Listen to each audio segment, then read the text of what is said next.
नमस्कार मित्रों। भारत आज दुनिया के आधुनिक देशों की लिस्ट में शामिल हो चुका है, जहां विभिन्न प्रकार की टेक्नोलॉजी का इस्तेमाल किया जाता है।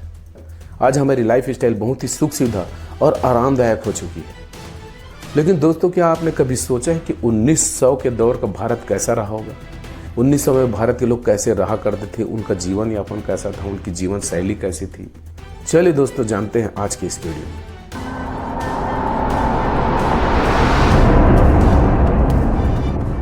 आज से लगभग 125 साल पहले यानी 1900 के दशक के भारत में अंग्रेजों का शासन चल रहा था।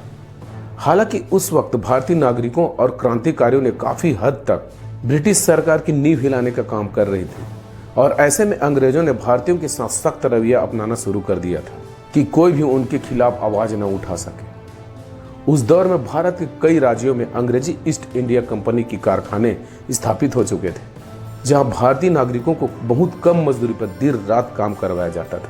क्योंकि भारत अंग्रेजों के अधीन था, इसलिए अंग्रेज जो भी कहते थे वही हुआ करता था। अंग्रेज भारतीय किसानों और व्यापारियों से भारी मात्रा में कर वसूला करते थे और उनसे बहुत ही सस्ते दाम पर कच्चे माल खरीद कर उन्हें ऊंचे दाम पर इंग्लैंड भेजा करते थे, जिस कारण उस दौर में भारतीयों की गरीबी अपने चरम सीमा पर थी। लोग बेहद ही साधारण जीवन जिया करते थे। आज से 100 साल पहले भारत में टेक्नोलॉजी भी इतनी एडवांस नहीं थी, इसलिए लोगों के घर में टीवी, मोबाइल, रेडियो जैसे चीज नहीं हुआ करती थी। जहां एक तरफ शहरों में रहने वाले लोग फैक्ट्री और कारखानों में काम करके 2 वक्त की रोटी के लायक पैसे कमाया करते थे, गांव और कस्बों में रहने वाले लोग दिन भर खेती का काम किया करते थे, हल जोतने का काम करते थे और पशुपालन किया करते थे। उस समय के पहनावों की बात करें तो जो गाँव के लोग थे धोती और कुर्ता पहना करते थे, और शहर के लोग शर्ट और पैंट पहना करते थे, जिससे फैक्ट्री में काम करने में सहूलियत हो सके। उस समय लोगों के पास बहुत सारे कपड़े पहनने का या बहुत सारे कपड़े खरीदने का विकल्प नहीं था, इसलिए एक ही कपड़े को बार बार बहुत दिनों तक पहना करते थे। और अगर वह कपड़ा कट फट भी जाया करता था तो दूसरे कपड़े को वहां पर कट लगाकर उसे पहन लिया करते थे। 1900 दशक की बात करें तो भारत की जो कुल जनसंख्या थी लगभग 26 करोड़ के आसपास थी। यहाँ भारत से हमारा मतलब ब्रिटिश रूल्ड इंडिया से है, जहां आज का भारत, बांग्लादेश और पाकिस्तान तीनों देश शामिल था। क्योंकि जनसंख्या कम थी, इसलिए सड़कों पर भीड़ भाड़ कम हुआ करता था। लोग अपने रोजमर्रा का काम निपटाते थे और घर में वापस जल्दी आ जाते थे, शाम को जल्दी सो जाया करते थे और जल्दी उठते थे। उस दौर में आज के समान मनोरंजन का साधन भी नहीं हुआ करता था। लोगों के पास आज की तरह टीवी और मोबाइल नहीं हुआ करते थे, इसलिए अक्सर गांव के चबूतरे और शहरों के नुक्कड़ के आसपास नाटक, गाने के प्रोग्राम होते रहते थे। उस दौर के लोग काफी धार्मिक भी हुआ करते थे और अधिकतर लोगों की शुरुआत प्रभात फेरी के साथ और पूजा अर्चना के साथ हुआ करती थी। इस दौर में लोगों के पास ज्यादा कमाने के साधन नहीं थे, विकल्प नहीं थे, इसलिए अधिकांश लोगों का काम किसानी था और वो कृषि पर ही निर्भर हुआ करते थे। उस दौर में भारत में पक्के मकान बहुत ही कम संख्या में हुआ करते थे, वो भी पक्के मकान शहरों में हुआ करते, और गाँव का मकान मिट्टी से बना हुआ करता था, उसकी छतें घास फूस से बनी हुई करती थी। उस दौर में भारत में यातायात की सुविधा नहीं के बराबर हुआ करती थी। उस समय लोग घोड़ा गाड़ी, बैलगाड़ी या ऊंट आदि का यातायात के लिए प्रयोग किया जाता था। कुछ लोग साइकिल का भी प्रयोग करते थे, और शहर में रहने वाले बड़े व्यापारियों के पास मोटरसाइकिल हुआ करता था। और अगर कार की बात करें तो अंग्रेज के बड़े अधिकारी और राजा महाराजाओं के पास ही कार हुआ करता था। और जबकि गरीब और सामान्य वर्ग की बात करें तो लोग बड़ी ही लंबी पैदल यात्रा किया करते थे। नदी किनारे वाले गांव की बात किया जाए तो नाव में ही सवारी किया करते थे। उस समय नाव का किराया भी बहुत ज़्यादा हुआ करता था। अगर उस समय कोई नाव में सवारी भी करता था तो उसे अमीर समझा जाता था। 1900 के दशक में नोटों का प्रचलन नहीं था, मुद्रा के रूप में सिक्कों का उपयोग किया जाता था। 30 नवंबर 1917 को पहली बार 1 रुपये का नोट छापा गया था। इससे पहले किसी भी लेन देन के लिए सिक्कों का ही उपयोग किया जाता था। हालांकि अगर सिक्का की बात करें तो 1862 में अंग्रेजों के द्वारा पहला सिक्का चांदी का छापा गया था। उस समय 1 रुपये की वैल्यू बहुत ज्यादा समझी जाती थी। अगर किसी व्यक्ति के पास 4 से 5 रुपया भी होता था उसे अमीर समझा जाता था।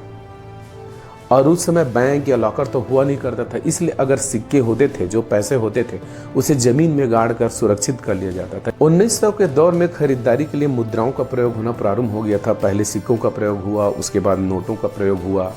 आज से 100 साल पहले भारत के लोग खाना पकाने के लिए चूल्हों का प्रयोग किया करते थे। अगर भोजन की बात करें तो आटा, चावल, दाल, मक्का और बाजरा आदि ही अनाज का प्रयोग किया जाता था। इसके विपरीत ब्रिटिश शासक और अमीर वर्ग के लोग विभिन्न प्रकार के व्यंजन खाते थे, जिनमें नॉन वेज डिशेज भी शान से परोसी जाती थी। 1900 के दशक में भारत का अधिकांश हिस्सा आस्तिक हुआ करता था। प्राय सभी लोग भगवान में आस्था रखते थे, इसलिए तीज त्योहारों के दौरान गंगा घाट से लेकर बनारस की विभिन्न घाटों पर भारतीयों की भीड़ इकट्ठी हो जाती थी। हालांकि आज की भीड़ के मुकाबले बहुत कम हुआ करती थी, लेकिन उस जमाने में भीड़ बहुत ज्यादा हुआ करती थी। उस जमाने में लोग छोटे छोटे मेले और सांप सपेरों का खेल देखा करते थे। उस समय आम लोगों के लिए कोई पर्यटन नहीं था, लेकिन अंग्रेजी शासक लोग गर्मी के समय हिल स्टेशन में चले जाया करते थे।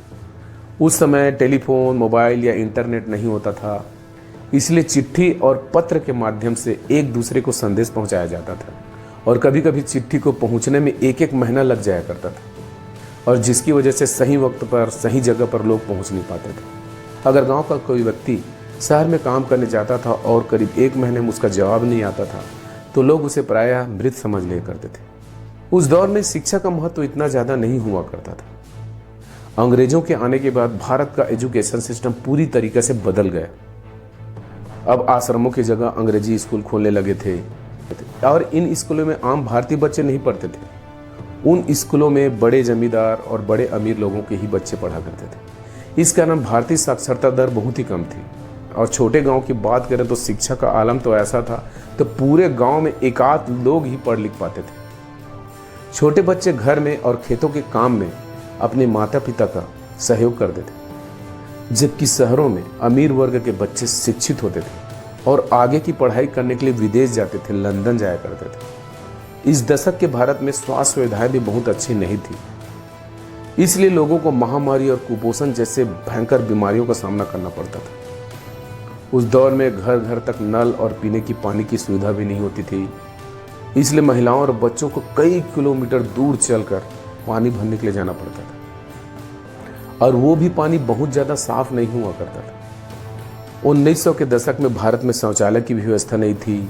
लोग जंगलों और नदियों के आसपास शौच के लिए जाया करते थे, इसलिए नदियों और तालाबों का पानी दूषित हो जाया करता था। उसी पानी का उपयोग करते थे, और उसी का सेवन करने से हैजा, दस्त और गंभीर बुखार जैसे खतरनाक रोगों का सामना करना पड़ता था, और इन बीमारियों की चपेट में आने के कारण कई लोगों की जान जाती थी। इस दौर में सामाजिक अपराध नहीं हुआ करते थे, लेकिन अगर लोगों के पास कुछ ज़्यादा पैसे हुआ करते थे तो उनको छुपा कर रखते थे, क्योंकि लोग अपनी ज़रूरतों को पूरा करने के लिए उन्हें चोरी कर लिया करते थे।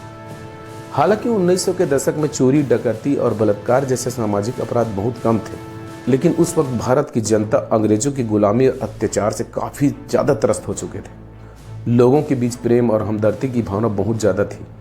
हालांकि भूखमरी और प्राकृतिक आपदा, अकाल जैसे कारणों से लोगों की मदद भी नहीं कर सकते थे, क्योंकि उनके पास खुद पर्याप्त साधन नहीं हुआ करता था। और इतना ही नहीं, अगर उस दौर में कोई व्यक्ति ब्रिटिश नियमों की अवहेलना कर दिया जाता था तो उसे कोड़े मारने की सजा दी जाती थी, और फिर उन्हें बिना सीधा किसी कार्रवाई के सीधे जेल में धकेल दिया जाता था। इसके बावजूद 1900 के दशक में लोग कम संसाधनों से एक सामान्य जिंदगी व्यतीत करने की कोशिश कर रहे थे, जिनके ऊपर ब्रिटिश शासकों की हुकूमत चलती थी। इतनी सारी कमी और निगेटिव बात होने के बावजूद दोस्तों 1900 के दौर का भारत काफ़ी अच्छा था। हालांकि हम अंग्रेजों की गुलामी में जी रहे थे, फिर भी हमारी संस्कृति, हमारी परंपराएं समृद्ध थी, और उसी के दम पर हम सभी एकता के सूत्र में बंधे हुए थे। और 1900 के दशक के बाद भारत कैसा रहा, 1947 में भारत कैसा था, भारत का विभाजन कैसे हुआ, भारत देश आज़ाद कैसे हुआ, आदि वीडियो को देखने के लिए हमारे चैनल को लाइक कीजिए, सब्सक्राइब कीजिए, शेयर कीजिए। तब तक के लिए जय हिंद, जय भारत।